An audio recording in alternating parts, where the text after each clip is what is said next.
Joe. I'm a crystal meth addict. Hey, Joe. Who's here at Position of Neutrality for the very first time tonight? Anybody here never been here before? A few of you? Oh, good. Well, first of all, welcome. And second, let me warn you in advance, you're liable to experience us just a little different here at Position of Neutrality than other meetings of the fellowship you may have attended. What we do here, I've changed books this week because I haven't changed the book, but I changed the book I usually use. This book is actually a big book in a leather binder. But we use this book in Crystal Meth Anonymous. Why? The process described by the authors of this book has been proven to work with addicts of the hopeless variety, addicts to alcohol and other substances. And the reason I'm using this book is that we have a fraternal group in Edmonton, Alberta, Canada. And when I was up there talking to them last month, they gave me this book, and then I realized when we started seeing it on video that they could see the book I was using. So to all of you guys at the To Show Others group in Edmonton, Position of Neutrality is with you in spirit, right? Yeah. We got your book out now. Yeah. So tonight we're going to take a look at the second step in recovery, and you may, if you've never seen the second step as brought to life by the authors in the fashion that I'm hoping to show you, you may have a different experience with that, but it's been my experience that if we don't come to know tangible power in two, we never really do the rest of the steps. So, because we don't seek to improve consciousness of a concept later. So there's no way we're going to get into the discipline steps because I'm not going to seek through prayer and meditation to improve my conscious contact with a concept, because consciousness and concepts are not the same. Right. Consciousness, as we speak of here, is the awareness of being aware. So it's a full body awareness. Not only am I aware, but I'm aware that I'm aware. Does it make sense? Yeah. So what we're going to try to do tonight is I try and illuminate my experience of this book and encourage you to have your experience. We're going to introduce you to a tangible power that we in recovery call God. You'll notice in step 2, if you saw it on the wall, I keep thinking it's on the wall because I forget we're in a very different club that doesn't put that stuff on the wall, and that's fine. Hey, I like different, man. But normally we see the steps on the wall, and we've got a step 2 that says that we came to believe that power greater than ourselves, right? And then they introduce us to the power, and then they give us the dignity of naming that power as we grow in consciousness, right? And then they give us some suggestions along the way to be quick to see where religious people are right. Not that they're right, but where they're right. Right? And see what's up. Okay.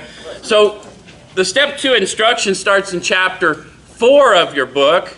Those of you that don't have a book, I'd encourage you to give some consideration to getting a book, because if you don't find your own experience in the book, it's useless. You know what I mean? And so I don't want you to think I'm making it up. I want you to have an experience with it as it's revealed to you through you.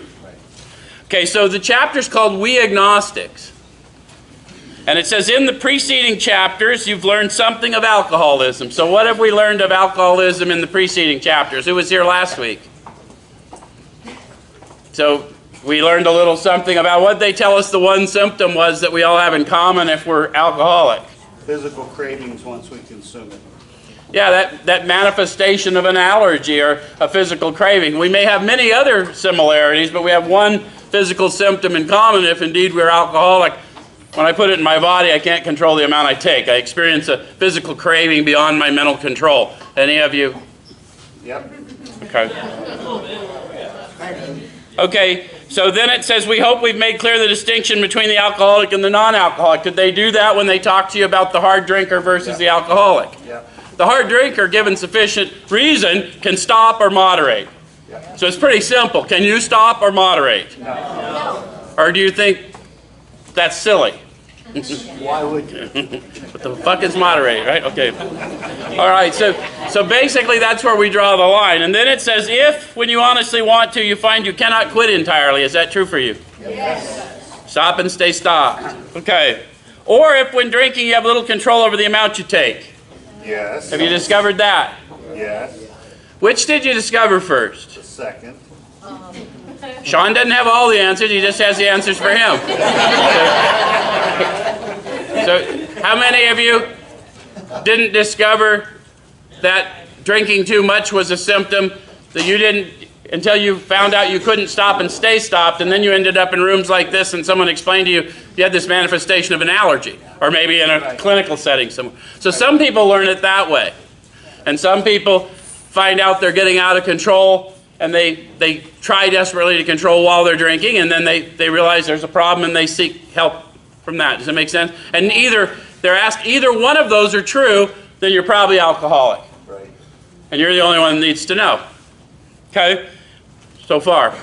Okay, so if that be the case, you may be suffering from an illness which only a spiritual experience will conquer.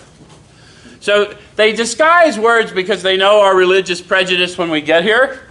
But have you ever wondered why I may be suffering from an illness which only a spiritual experience will conquer? Do you know that whatever chemical you chased in here, every time you put it in your body, you were setting up your own personal spiritual experience? Yeah. Yeah. Why do you think they call alcohol spirits? Yeah.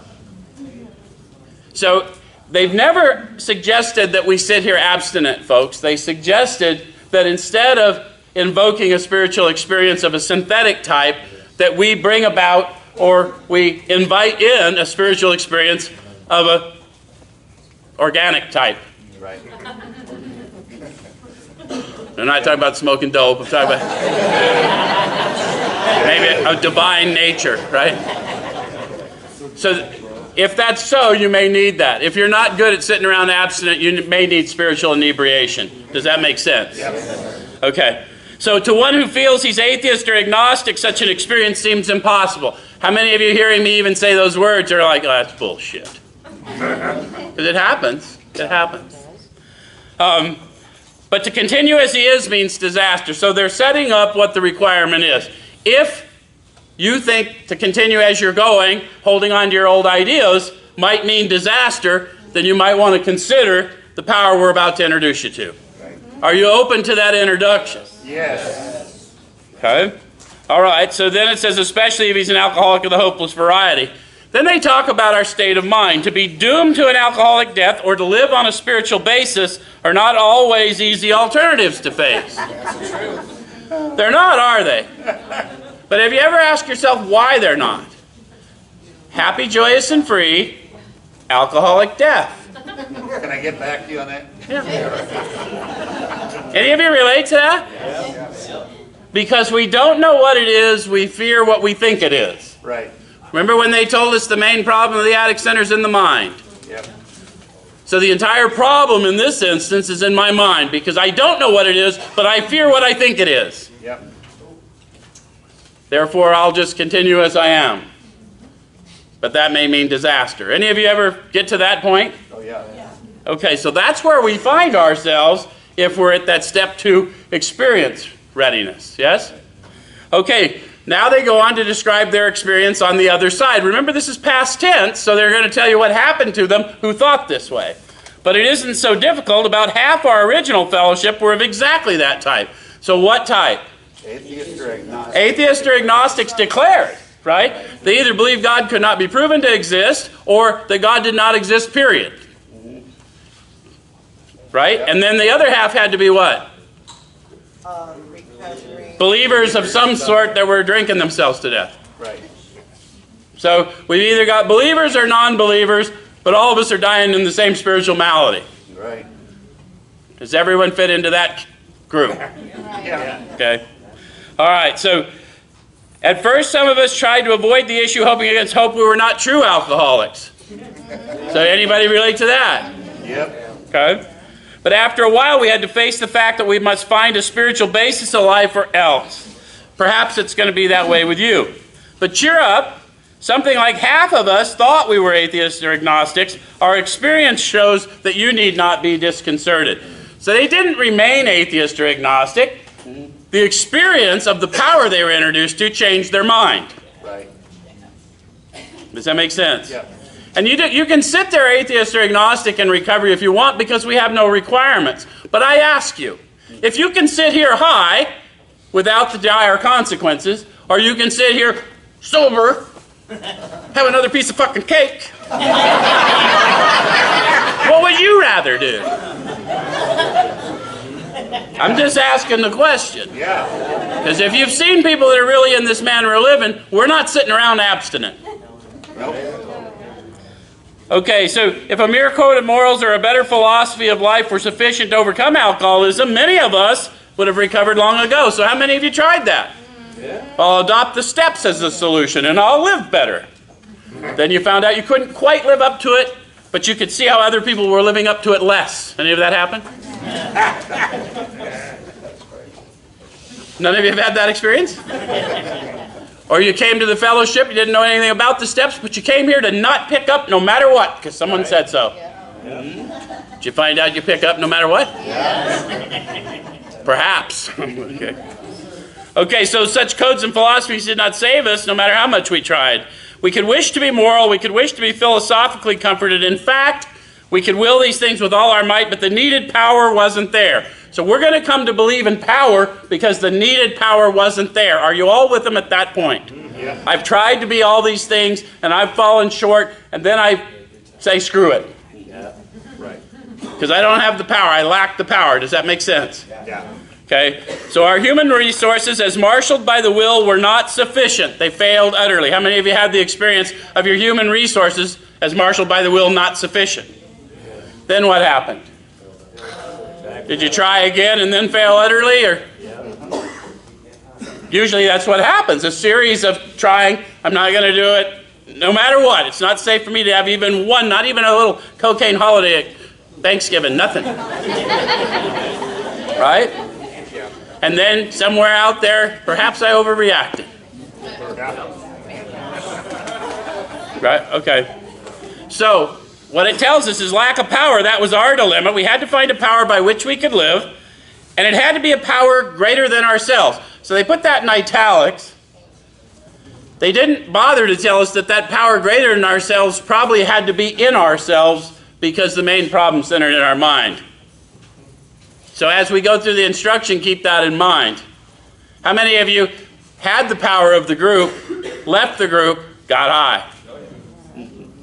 So it's not the group that's going to do it, is it? No. Okay. All right, so it says obviously, but where and how are we to find this power? So let's go to page 52. What did I do, 55? Sorry. 55, and let's see where and how, then we'll come back. So this is, remember guys, if you haven't done what they did, then you haven't got what they got in all likelihood. Right. So they're going to tell you what they did. This book's written in past tense. So this is what they say. Actually, we were fooling ourselves, for deep down in every man, woman, and child is the fundamental idea of God. Is anyone in here not man, woman, or child? So we pretty much got everybody, right? So somewhere within you, according to their experience, is this idea of God. Where do your ideas come from? My mind. Not deep down inside you? Not too often. So clearly this idea they're talking about is not your idea. Can you see now why we thought we were atheist or agnostic, but our experience showed we need not be disconcerted? My mind has the ability to keep me away from consciousness of the power, but it has no ability to not accept that experience if I open myself to it. Right. My belief won't get in the way if I'm open to the experience. Does that make sense? How many of you have had such an experience? Yeah. Okay. Okay, so what is this fundamental idea of God placed down within us? Who knows? But how many of you found that what you thought you had is a wasted life, and what you found since you've gotten better is that that wasted life has become purposeful for helping others? Yes. Well, perhaps deep down inside of you, that fundamental idea of God was a purpose for your life. Right. Yeah. Maybe all that addictive wreckage was required for the purpose for which you were placed here. Right. See, at some point, we're going to have to decide that addiction is a calling, not a curse. And then we tell a very different story. How many of you have been blessed with a spiritual awakening as a result of the steps and is working with others? Yep. So you've already made that decision. Right? Yep. Okay. So it may be obscured by calamity, by pomp, by worship of other things, but in some form or other it's there. So this fundamental idea may be obscured by calamity, pomp, worship. What's calamity look like? Divorce. Exactly. Some of us come from terrible wreckage. Some of us have participated in the wreckage. But it's the kind of things that, it's that idea that everything in this world is out to get me and has been for a long time. Right? Okay? It's calamity. My response to the world and the world's response to me. How about pomp? Pride. Yeah, I'm not sure what it looks like for you, but for me, when everything was going great, I did it. And when everything was going shitty, y'all did it. Yep. Just that simple, right? And then worship of other things, well, you can't hardly get to these rooms without understanding the nature of worship. What's her name? Right? Okay, so, but in some form or other it's there. So the purpose is not obscured entirely. It's not obliterated. It's just been obscured. So it's starting to make sense. Those things are in the way of my experience of this. Okay, so then it goes on to say, for faith and a power greater than ourselves and miraculous demonstrations of that power in human lives are facts as old as man himself. We finally saw that faith in some kind of God was a part of our makeup, just as much as the feeling we have for a friend. So the first thing we've got to introduce you to is the tangible nature of the power we call God. How many of you have had a friend? Only 4 of you. I'm in a CMA meeting. You guys had lots of friends. Not everyone could see them. So has everybody had a friend? How did that friend make you feel? Good. Did that friend seemingly have the power not only to make you feel good, but also to enrage you? Yes.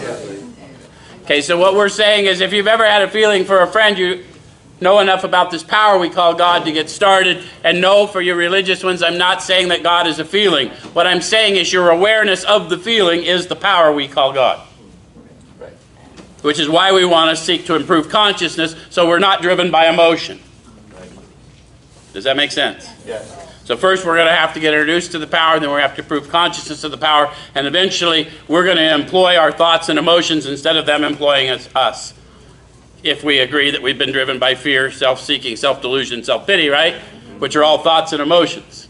Right. They've been driving us. Do you want to get in charge and drive them? Then we're going to get tapped into power greater than ourselves so we can. Does that make sense? Right. Okay. So then it goes on to tell us that sometimes we had to search fearlessly, but he was there. Do you notice how we went from an idea to a reality, capital H? Yes. So where do we find this power?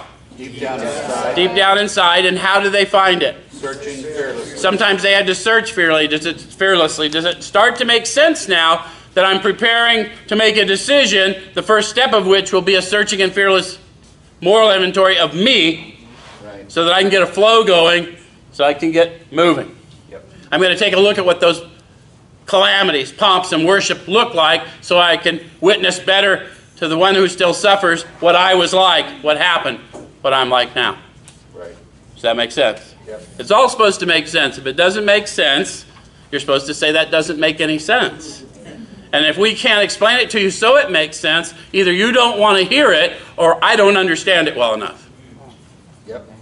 There's only 2 explanations. Okay, so, and I won't know which. You know what I mean? You're the only one who will. So then, it says he was as much a fact as we were. We found the great reality deep down within us. In the last analysis, it's only there he may be found. It was so with us. So important, if you're going to be in a 12-step program, and you're actually going to adopt the 12 steps, neither the problem nor the solution are ever external to those of us in recovery. So no matter what we perceive, the problem centers in the mind, and the solution is found deep inside. Never is the problem or the solution external to me as an addict who wants to be in a recovered state. Do you understand that experience very clearly? So they're going to have to introduce us to some real tangible power, aren't they? Yep. All right, well, let's see if they can. All right. So then it goes on to tell us back on page 45. Lack of power, that was our dilemma. We had to find a power by which we could live, and it had to be a power greater than ourselves, obviously. But where and how were we to find this power? So now we've answered the question. Where are we going to find it? Deep down inside of ourselves. And how are we going to find it? By searching. Sometimes we're going to have to search fearlessly. Okay? Well, that's exactly what this book is about. Isn't that interesting? Its main object is to enable you to find a power greater than yourself which will solve your problem. No one else knows what your problem is. We may know in a general way, but whatever your problem is, it's going to be a perspective of your current circumstance. So yours is unique as you are. Have you ever noticed that? Have you ever suffered a loss, and it was a shared loss with a group of people, and then talked amongst yourselves about the loss you shared and found out each of you shared that loss personally? So we need a personal power, and that power is what we're trying to unblock consciousness, improve consciousness of. Does that make sense? Yeah. Okay. All right. So that power will solve our problem. Is that good news to some of you who have tried to solve your own problem with that mind that created it? Great. Oh, yeah. Have any of you come up with a solution to your perceived problem that created more problems than your original problem? Any of us who ever picked up a little opiate situation to go with our alcohol addiction know what it is to solve our problem with the mind that created it? How many of you stone cold sober have tried to solve your problem with the mind that created it? Yeah. One of my favorites is I solved job problems with joblessness. I was there. Any of you ever do that? I'm so proud. Okay. So that means we've written a book which we believe to be spiritual as well as moral, and it means, of course, that we're going to talk about God. Here, difficulty arises with agnostics. Many times we talk to a new man and watch his hope rise as we discuss his alcoholic problems and explain our fellowship. Here's our fellowship. And then our program's in this book, and this power we talk about is in you, whether you know it or not. Okay? But his face falls when we speak of spiritual matters, especially when we mention God, for we have reopened a subject which our man thought he had neatly evaded or entirely ignored. We know how he feels. No one's trying to tell you how to respond to the power. We're just trying to tell you what the awareness of the power may be in its initial stages and encourage you to improve consciousness of it and see how it works out. Does that make sense? Yeah. Okay. So we have shared his honest doubt and prejudice. So if you're new or new to experiencing the power, the only thing you might want to do for yourself is share with someone your honest doubt and prejudice. Because when you do, someone who knows this power will share the power with you, and then your doubts will be erased. Notice they qualified it, honest doubt and prejudice. If you don't want an answer, you won't get an answer. But if you do, and you ask someone who knows this power, you'll get hit with power. I'm not saying you might, you will. Okay? All right, so some of us have been violently anti-religious. Do I have any that have been violently anti-religious? When the idea of God was professed, where did the violence emanate from? Deep down inside. Deep down inside. Isn't that interesting? Almost uncontrollable. So sometimes we may not even recognize it except as our awareness of a rage beyond our power. Does it make sense? Yep. Yes, ma'am. I believed in God, but I thought that God didn't believe in me anymore. And I also realized I'd come to believe that only through true suffering shall one enter the gates of heaven. So I thought that's how it should be. Yeah, I think we can come here with all kinds of ideas, and none of them are false. I mean, number one, if you're a human, you're going to endure a certain amount of suffering, regardless of how good or bad you are. Yep. So my witness of your suffering is not an indictment on how you've conducted yourself. It's a shared humanity. But it does help to know that everything we go through is for a purpose once we know that we're part of a community. You know?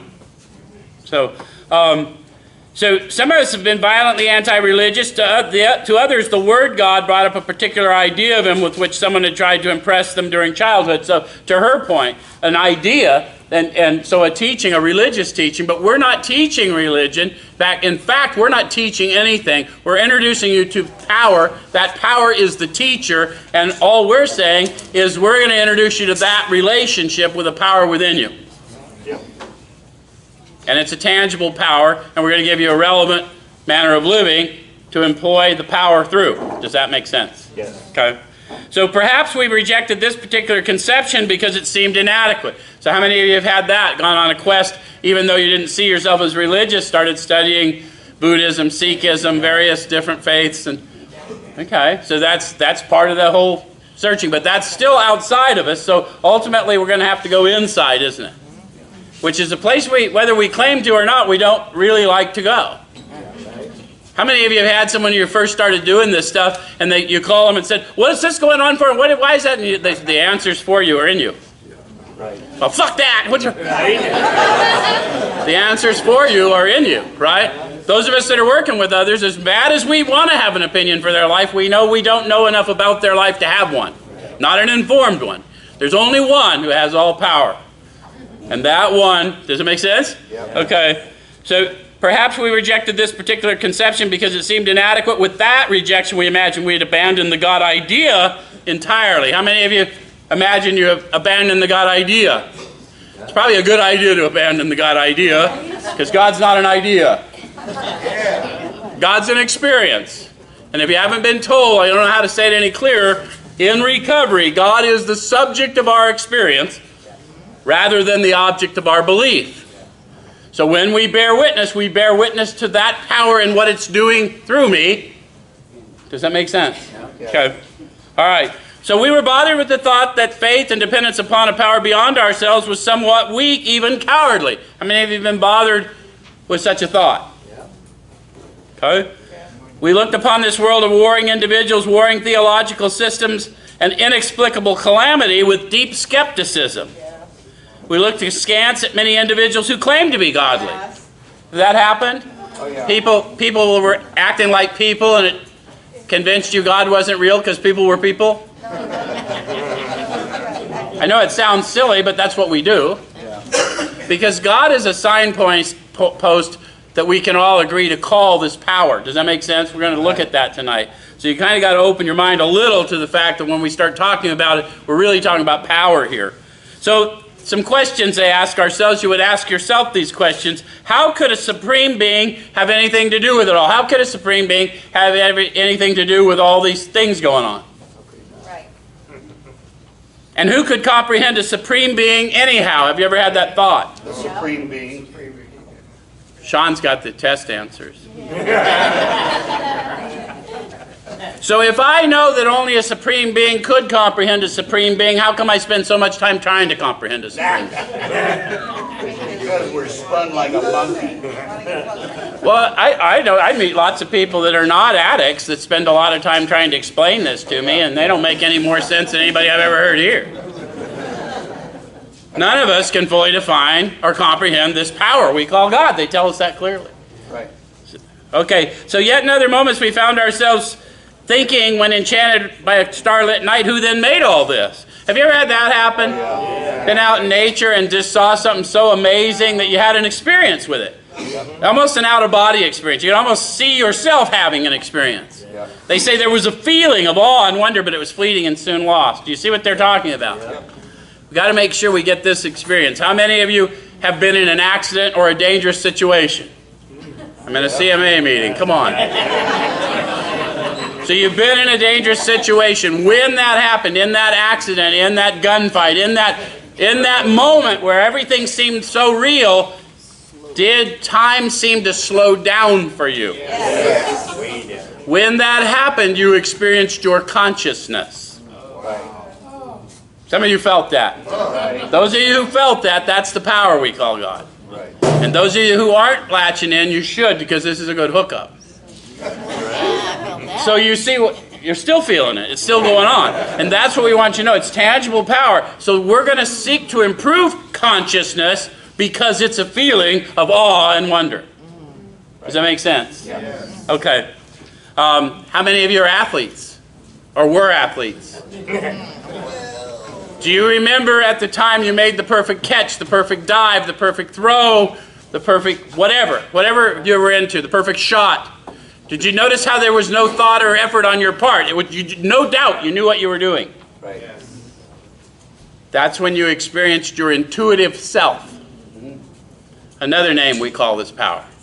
Some of you are feeling that. Yep. Does that make sense to you? So do you now understand we're talking about a tangible power and not something conceptual? Okay. Yes, we of agnostic temperament have had these thoughts and experiences. If you didn't have one, I encourage you not to cheat yourself. Talk to somebody. But if you did have one, now you know this is the power that's going to carry us forward. That's why we are going to seek to improve consciousness of it, because a lot of us got lit up by it. Yes? Yes.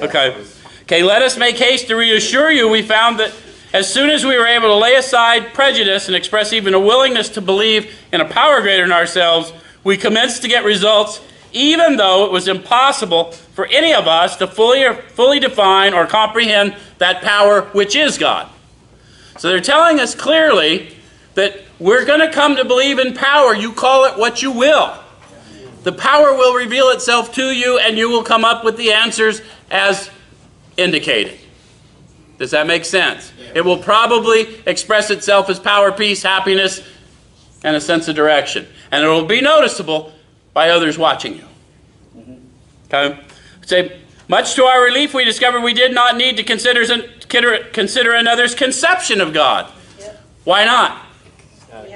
Because theirs is every bit as inadequate as mine. Doesn't matter how religiously trained, none of us can fully. We had pastors, we had business leaders, we had very learned men in the beginning, and none of us can fully define or comprehend that power which is God. But we can share the experience of the power. Have you ever noticed that when we share the experience of the power, the shared experience, the collection of the powers is greater than the individual power? Yep. Which is why multiple of us felt it in the room. Okay. All right, so our own conception, however inadequate, was sufficient to make the approach and effect a contact with Him. There's always someone who says, well, if there is this power, why do I have to contact the power? Yeah. I hear that often. The reason you are going to have to affect the contact is because we just shown you the power has been trying to awaken you all your life. Every time you experienced your consciousness or your intuitive self, or does that make sense? Yep. So if we invite the power in, it's easily improved upon by discipline and thought life. But we first have to come to believe in tangible power. Does that make sense? Any of you can bring to consciousness sitting here right now the sense of ease and comfort that comes at once by taking a few drinks? Yes. If you don't find something tangible like that, if you're sitting here sober and you can bring to consciousness that ease and comfort, what's the likelihood you're going to sit here abstinent for years and years and years? You will. If your history's like mine, I'm not any good. Forget yours. Yeah, right. Any of you remember your early days in recovery or even in addiction when you ran out? Yeah. And everyone said, well, as long as you're out, just sit there for 30 years. It'll be cool.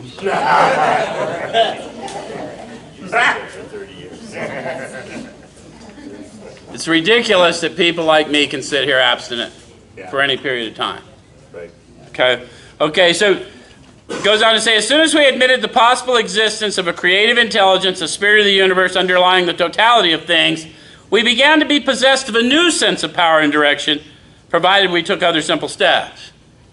So, when they say that we were possessed of, that means although the power is going to operate through me, it's not of me. So it's seemingly I have access to the power, but I don't command the power sort of commands me. Does that make sense? Have you had that experience as you've grown to know the power and you tried to will it on yourself, you couldn't? But when you tried to share it to others, it came on with or without. Guys, you may not even know this power in a conscious way, but if you've ever had the power to be kinder than you feel like being, you've already experienced a power greater than yourself operating through you. That's when you have a thought, this guy's an asshole, but you say, how can I help you?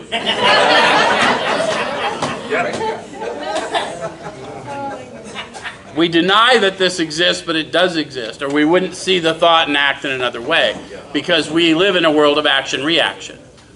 And most of us have been proof of that theory, right? That's why we get to visit jails, asylums, and hospitals.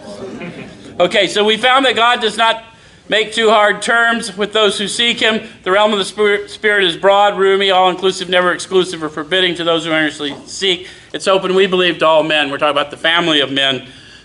This book is written 80 years ago. So they did tell us the condition. Did you catch the condition?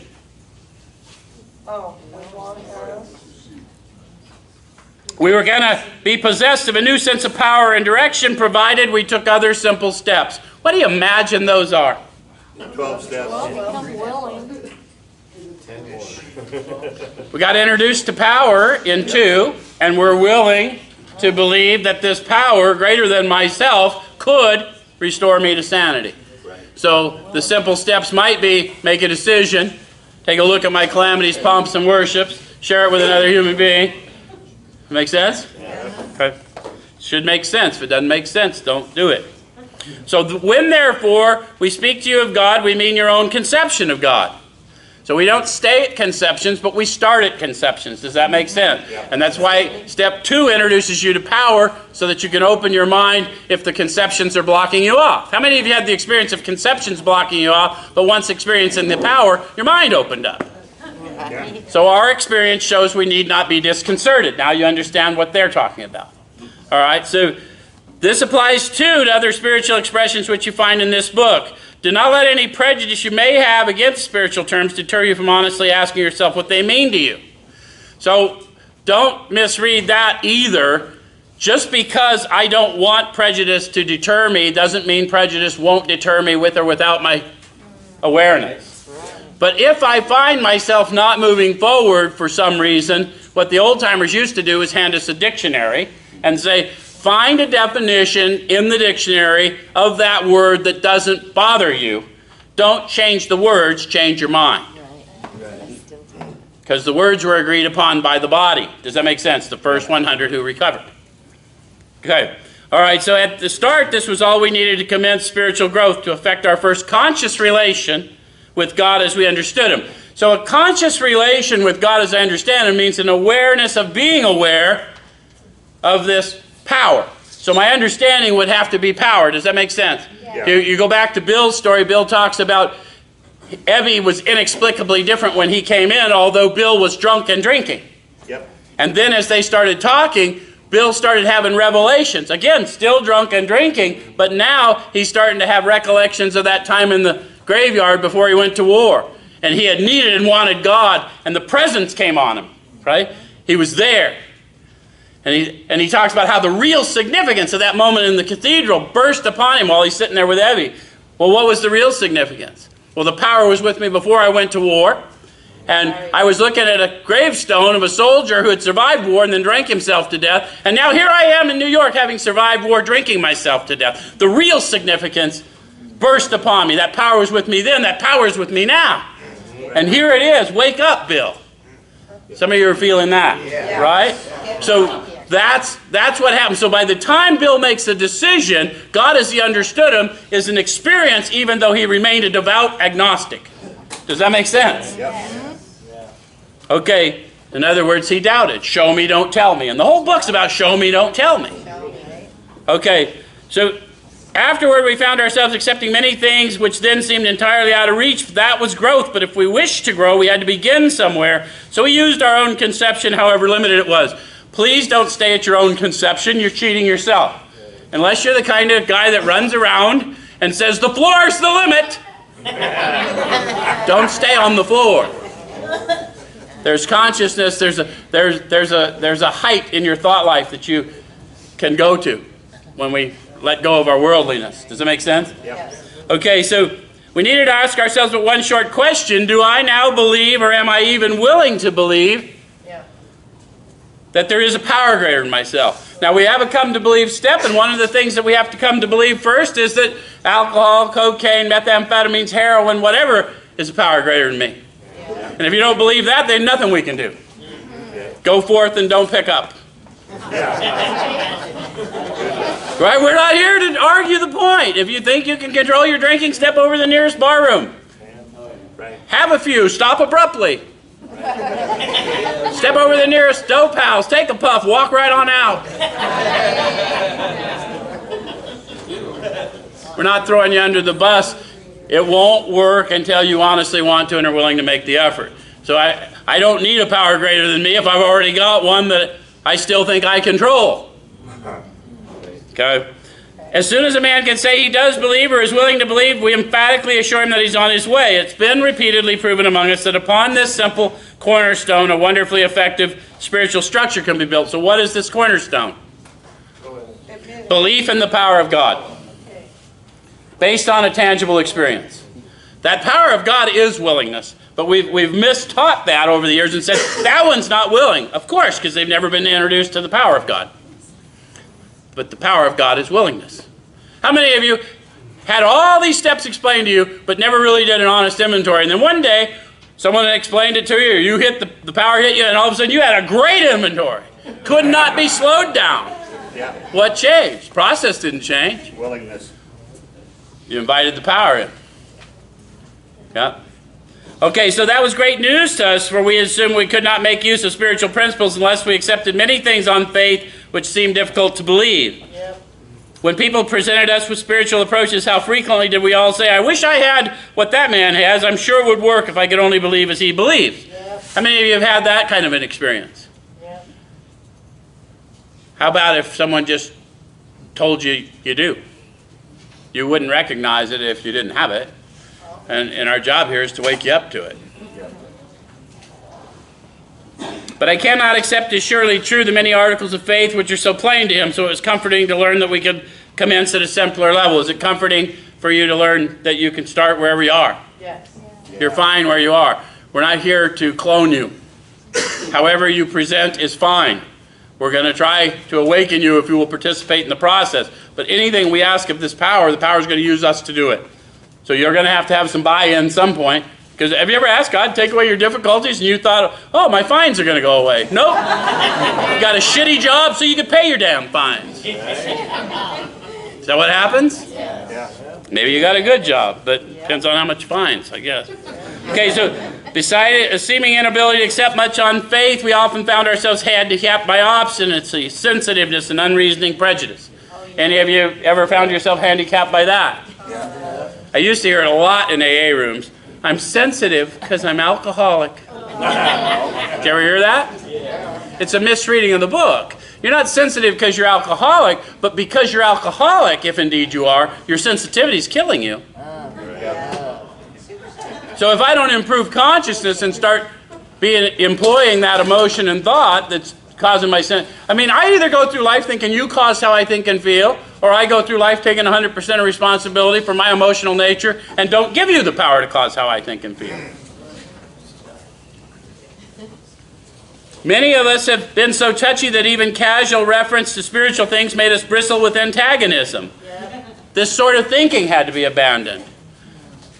Though some of us resisted, we found no great difficulty in casting aside such feelings. So when the thought's bothering me, it ultimately becomes an emotional disturbance, and I'm going to have to cast aside the emotional disturbance, start disciplining my thought life, turn my thoughts to others. Do you understand now what the rest of the step experience is going to do? Okay. So faced with alcoholic destruction, we soon became as open-minded on spiritual matters as we had tried to be on other questions. In this respect, alcohol was a great persuader. It finally beat us into a state of reasonableness. So you see, you're going to have to be reasonable.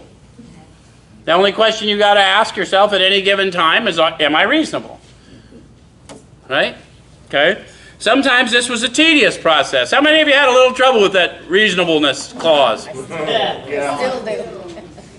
We hope no one else will be prejudiced as long as we were. The reader may still ask why he should believe in a power greater than ourselves. Are we still there? Okay, all that shit you say is true and that was a fun ride, but why would I want to believe in that? Okay. We think there are good reasons. Let's have a look at them. The practical individual today is a stickler for facts and results. Are you a practical individual? Yep. Yeah. Okay. Nevertheless, the 20th century readily accepts theories of all kinds provided they're firmly grounded in fact. We have numerous theories, for example, about electricity. Everybody believes them without a murmur of doubt. Why this ready acceptance? I got the shit shocked out of me. Anybody get what Sean's telling you? Sean's actually a scientist, so he knows more about electrical theory than many of us, certainly more than I do. But I, like him, believe in electrical theory because I have experienced its tangible effects. Right. You notice how the authors have never asked us to come to believe in something they could not demonstrate tangibly.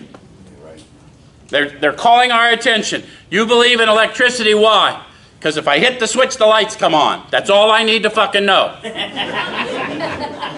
But that's a tangible effect, isn't it? Yep. Okay. Simply because it's impossible to explain what we feel, see, feel, direct, and use without a reasonable assumption as a starting point. So Bill's original starting point, when he didn't believe God existed, was that revelation talking to Ebby, and then he realized Ebby is the guy who can't be sober. Even though I know I probably can't be sober, this guy really can't be sober. And he said, I felt this revelation, and there sat a miracle right across the kitchen table from me. Right. So he felt, direct, and used. Right. So by the time Bill made a decision, he made a decision to unblock consciousness of the experience that many of us have shared in here tonight. Right. Does that make sense? Yes. We got to help people see that, guys. This nonsense of doorknobs and light bulbs, and we're cheating people, man. Okay? All right, so everybody nowadays believes in scores of assumptions which there's good evidence but no perfect visual proof, and does not science demonstrate the visual proof is the weakest proof. Okay. It's being constantly revealed as mankind studies the material world that outward appearances are not inward reality at all.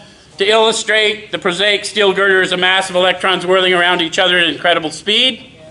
These tiny bodies are governed by precise laws, and these laws hold true throughout the material world. Science tells us so. We have no reason to doubt it.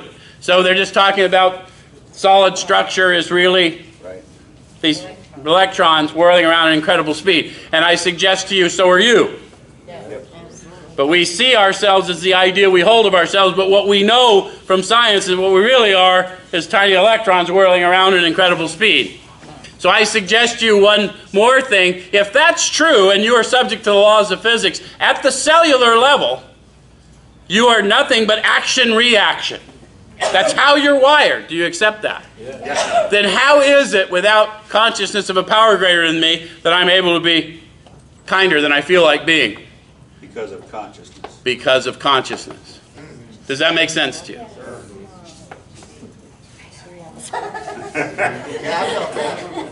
Somebody feeling it, or what's going on here? They're squirming in their seats up here. Yeah. That's the power we call God in 12-step recovery. And if we don't introduce people to tangible power, we cheat them. But not only do we cheat them, we cheat us. Because every time I introduce you to power, I get a hit of the power. All right. So I'm going to jump to the bottom of that page. I'm going to run out of time. It says, we who have traveled this dubious path beg you to lay aside prejudice even against organized religion. We've learned that whatever the human frailties of the various faiths may be, those faiths have given purpose and direction to millions. People of faith have a logical idea of what life is all about. Actually, we used to have no reasonable conception whatever. We used to amuse ourselves by cynically dissecting spiritual beliefs and practices when we might have observed that many spiritually minded persons of all races, colors, and creeds were demonstrating a degree of stability, happiness, and usefulness which we should have sought ourselves. You may not have ever been in a church, but if you've been in recovery rooms before, did you notice every time you went out, you came back, some of the same people were there? Maybe they knew something we didn't, right? Not all of them, but I'm saying there's... Okay, so then I'm going to jump over because we really are out of time. Bottom of the page 50. Here are thousands of men and women, worldly indeed. They flatly declare that since they have come to believe in a power greater than themselves, so we're going to come to believe through the process, yes? Yes. Okay? To take a certain attitude toward that power, his will, not mine. Right. Does that make sense? Yeah. And to do certain simple things, perhaps the rest of steps. Yeah. There's been a revolutionary change in their way of living and thinking. In the face of collapse and despair, in the face of the total failure of their human resources, they found that a new power, peace, happiness, and sense of direction flowed into them. Yeah. Does that sound conceptual to you? Yes. No, it sounds experiential.